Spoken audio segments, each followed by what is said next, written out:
तो बेसिकली आपका जो फॉरेन का ड्रीम है ना, वो आज की डेट में न्यूजीलैंड पूरा कर सकता है। आपका कोई लॉजिकल कनेक्शन नहीं बन रहा आपकी बैकग्राउंड में और जो कोर्स आप चूज कर रहे हैं। आजकल गाइज इन कोर्सेज की कोई भी वैल्यू नहीं है। इन कोर्सेज को करके आप सिर्फ अपने पैसे जो है वो वेस्ट करोगे। 1 ईयर का कोई भी स्टडी प्रोग्राम ले लो, उसके बाद आपका 3 ईयर का पोस्ट स्टडी वर्क वीजा मिलेगा और फिर आपकी जो पीआर है वो गारंटेड है। Hello friends, I hope you all are doing great guys. जब मैं इस वीडियो की तैयारी कर रही थी ना, तो मैंने एक चीज नोटिस करी जो सोशल मीडिया पे बहुत फैल रही है। न्यूजीलैंड में आज की डेट में सेटल होना बहुत आसान है। बजट फ्रेंडली तरीके से कोई भी बंदा न्यूजीलैंड में सेटल हो सकता है। 1 ईयर का कोई भी स्टडी प्रोग्राम ले लो, उसके बाद आपका 3 ईयर का पोस्ट स्टडी वर्क वीजा मिलेगा और फिर आपकी जो पीआर है वो गारंटेड है। ठीक है, अगर मान लो आप फैमिली के साथ आ रहे हैं तो भी अगर एक पार्टनर जो है अपना स्टूडेंट वीजा पे आ जाता है, स्पाउस भी आ सकता है, बच्चे भी आ सकते हैं, तो बेसिकली आपका जो फॉरेन का ड्रीम है ना, वो आज की डेट में न्यूजीलैंड पूरा कर सकता है। कनाडा, यूके तो कोई ट्राई भी नहीं कर रहा। ऑस्ट्रेलिया लोग जाना चाहते हैं पर इसलिए नहीं लोग जा रहे क्योंकि वो थोड़ा, अगर उसकी फीस की बात की जाए, हाई एंड में पड़ता है। तो फिर बचता क्या है? न्यूजीलैंड। न्यूजीलैंड लोगों ने मतलब बहुत एक वो बना लिया है कि इजी एंट्री रूट जो है वो न्यूजीलैंड में है स्टूडेंट वीजा के थ्रू जाने का। ठीक है, देखो 20 लाख जो है लोग बता रहे हैं, जो एजेंट्स हैं या इन्फ्लुएंसर्स हैं कि हाँ 20 लाख खर्चो, कोई भी अपना डिप्लोमा कोर्स लो, उसके बाद आप न्यूजीलैंड में जाके सेटल हो सकते हैं। 20 लाख तो कोई भी स्पेंड कर देगा जहां लोगों को दिखता है कि हाँ मैं फॉरेन जहां पर सेटल हो सकता हूँ, तो 20 लाख मेरे से ले लो, मेरे को फॉरेन पहुंचा दो। तो आज की इस वीडियो में हम इसके ऊपर फैक्ट चेक करेंगे ये कितनी सच्चाई है इस चीज के पीछे। ये जो लोग प्रमोट कर रहे हैं, क्या ये सही प्रमोट कर रहे हैं? कितना सच इसके पीछे छिपा हुआ है? आज हम ये सारा फैक्ट चेक करेंगे और मैं आपकी सारी मिथ्स जो है वो ब्रेक करूंगी। 2026 या 2027 में आपने सोच रखा है कि आपने न्यूजीलैंड में आना है, तो ये वीडियो आपके लिए बहुत इंफॉर्मेटिव है। इस वीडियो को स्किप मत करना। वीडियो में काफी पावरफुल इंफॉर्मेशन आज आपके साथ मैं शेयर करने वाली हूँ। गाइज, मेरा नाम रजनी है और मैं न्यूजीलैंड में रह रही हूँ पिछले 10 साल से। By profession I am an IT engineer. मैं बहुत सारे वीडियोस अपना कंटेंट बनाती हूँ न्यूजीलैंड की जॉब्स, करियर, यहाँ की एक्चुअल सिचुएशन के बारे में। अगर अभी तक आपने चैनल को फॉलो नहीं किया, चैनल को फॉलो कर लो, इंस्टाग्राम हैंडल को ज्वाइन कर लो, व्हाट्सएप ग्रुप है मेरा, वहां पर भी जाके ज्वाइन कर लो। आपको बहुत अच्छी अच्छी इंफॉर्मेशन जो है वो मिलेगी। मेरी कोशिश यही रहती है कि मैं आप तक ऑथेंटिक इंफॉर्मेशन पहुंचाऊं। ये जो बहुत फेक न्यूज आजकल स्प्रेड हो रही है उससे आपको बचाऊं, कोशिश मेरी यही रहती है। तो ठीक है, वीडियो को सबसे पहले शुरू करते हैं। तो पहली चीज जो ये लोग बोल रहे हैं कि 1 ईयर का आप कोई भी स्टडी प्रोग्राम ले लो न्यूजीलैंड का, उसके बाद 3 ईयर का पोस्ट स्टडी वर्क वीजा मिल जाएगा, लाइफ आपकी सेटल है। तो बेसिकली एक लेमैन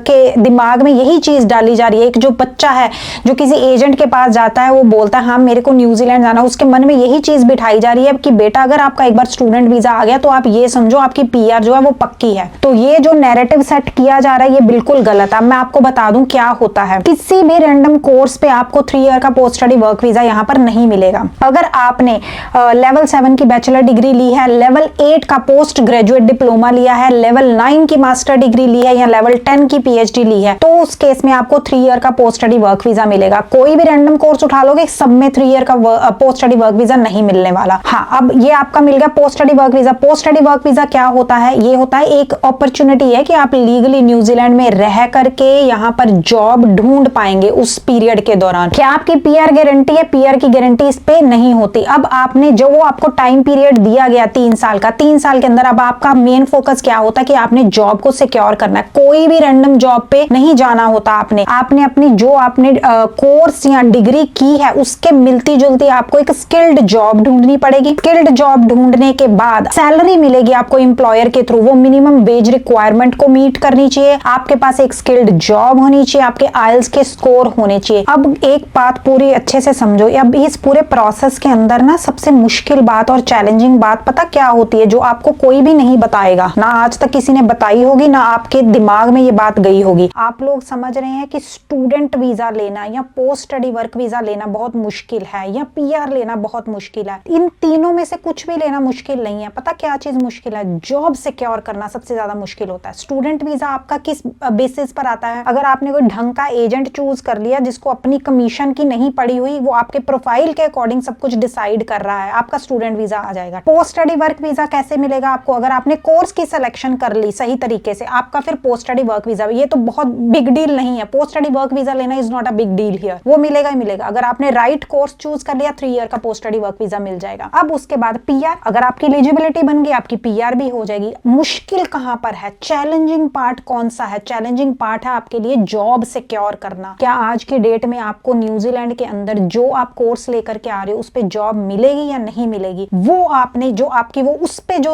रिसर्च है ना वो रॉक सॉलिड होनी चाहिए, ठीक है। कोई भी कोर्स आपने सेलेक्ट करना है, मेरे कहे पे या किसी और के कहे पे मत जाना, अपनी आपने जरूर वो करनी है, अच्छे से ड्यू डिलिजेंस करनी है, अच्छा प्रॉपर होमवर्क करो, रिसर्च करो, आर्टिकल्स पढ़ो, व्हाइट पेपर्स आते हैं, ये रिसर्च इसमें जाके करो, कॉलेज के जो आर्टिकल्स पब्लिश होते हैं, मैगजीन्स पब्लिश होती हैं, इनमें जाकर के देखो कि किस चीज का आजकल स्कोप चल रहा है, वो आपका डिसाइड करेगा जॉब। एक बार जॉब सिक्योर हो गई ना, everything will fall in place, आपकी पीआर भी हो जाएगी, सिटीजनशिप भी हो जाएगी और आप यहाँ पर परमानेंटली सेटल भी हो जाएंगे। तो मेन गेम चेंजर यहाँ पर कौन है? ना स्टूडेंट वीजा है, ना पोस्ट स्टडी वर्क वीजा है, ना आपकी पीआर है, जॉब सिक्योर करना, जॉब सिक्योर करना बेस्ड ऑन योर कोर्स, ठीक है। आई होप को आपको ये वाला पॉइंट जो है समझ आ गया। बहुत सारे लोग ये भी कह रहे हैं कि न्यूजीलैंड जो है ना बड़ी इजी कंट्री है, एक बार चले गए सेटलमेंट हो जाएगी। आपने ये नहीं सुनना न्यूजीलैंड इजी कंट्री है, अपनी रिसर्च करो क्या मेरे लिए बेटर कंट्री है या नहीं। क्यों? क्योंकि मेरी लाइन डिफरेंट हो सकती है, जो मेरे साथ वाला स्टूडेंट जा रहा है उसकी लाइन डिफरेंट हो सकती है, उसकी बैकग्राउंड डिफरेंट हो सकती है, उसकी सिचुएशन डिफरेंट हो सकती है।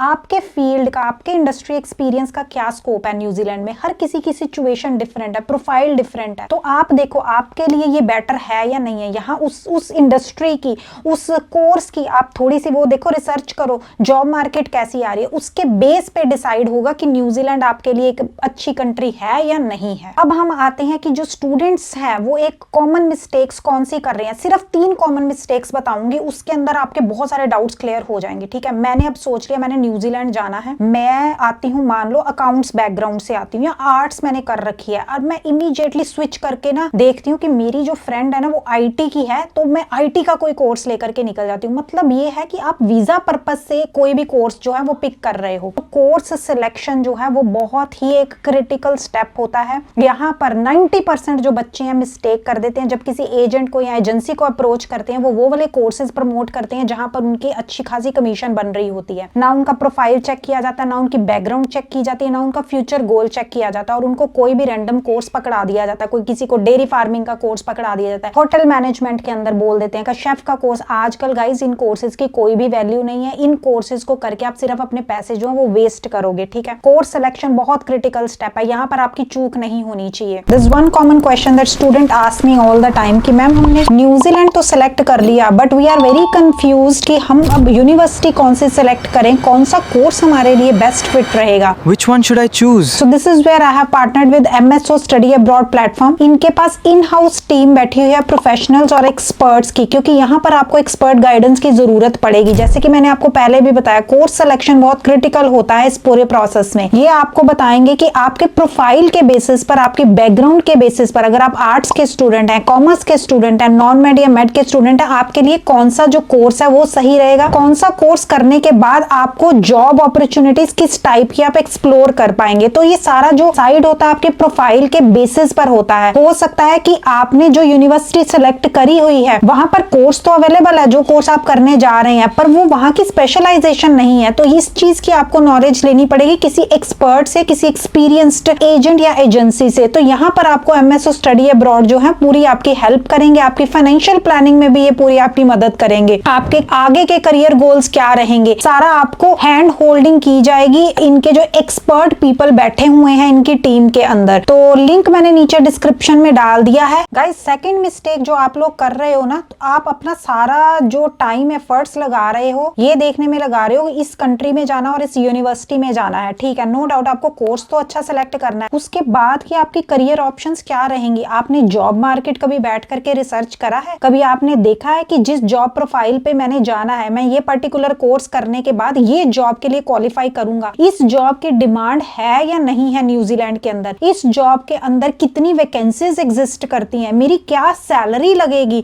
ये सारी चीजें आप जो है ना रिसर्च में अपनी नहीं डाल रहे हैं, आप सिर्फ भाग रहे हैं कंट्री के पीछे, या फिर उसके बाद आप देख रहे हैं अच्छा मेरी ट्यूशन फीस इतनी लग रही है, इस कंट्री में मेरी ट्यूशन फीस ज्यादा लग रही है, इस कंट्री में मेरी ट्यूशन फीस कम लग रही है, चलो ये कंट्री सेलेक्ट कर लेता हूँ। ये सब चीजों को छोड़ दो, आप ये सब चीजों को पहले पीछे करो। आपने ये भी देखना कि जॉब मार्केट आपके प्रोफाइल की क्या है। और एक जो कॉमन आप मिस्टेक कर रहे हैं ना कि आप सोशल मीडियाज की जो स्टोरीज चल रही हैं उनको बहुत ज्यादा बिलीव कर रहे हैं। लोगों ने बताया कि I got my PR with in 1 year, I am earning 100K का पैकेज। नहीं, ऐसा नहीं होता। किसी की स्टोरी लाइन के ऊपर आप अपना स्टडी अब्रॉड का प्लान नहीं बना सकते हैं। उसके बाद आपका जो SOP एसओपी है, एसओपी बहुत सॉलिड होना चाहिए। उसके अंदर आपने पूरा बताना है कि क्यों न्यूजीलैंड आपने चूज किया, why this course, why New Zealand, ये कोर्स आपके आगे के करियर गोल्स को कैसे सपोर्ट करेगा। आपकी फैमिली टाइज अच्छी होनी चाहिए, प्रॉपर क्लीन होनी चाहिए आपकी एसओपी, जिससे इमिग्रेशन जो ऑफिसर है पूरा कन्विंस हो जाए कि हाँ इस बच्चे की इंटेंशन सही है, ये बच्चा यहाँ पर सिर्फ पढ़ने के लिए आ रहा है, पढ़ने के बाद ये अपनी कंट्री में वापस लौटेगा। ये जो 3-4 मैंने मिस्टेक्स आपको बताई हैं, ये आपने बिल्कुल अवॉइड करनी है। आई होप आपको आज का वीडियो अच्छा लगा हो। चैनल को सब्सक्राइब करके रखो, आने वाली वीडियोस और भी धमाकेदार होने वाली हैं, ऑथेंटिक इन्फॉर्मेशन आप तक पहुंचेगी। तो मिलती हूँ फिर आपको नेक्स्ट वीडियो में। Till then take care and bye bye.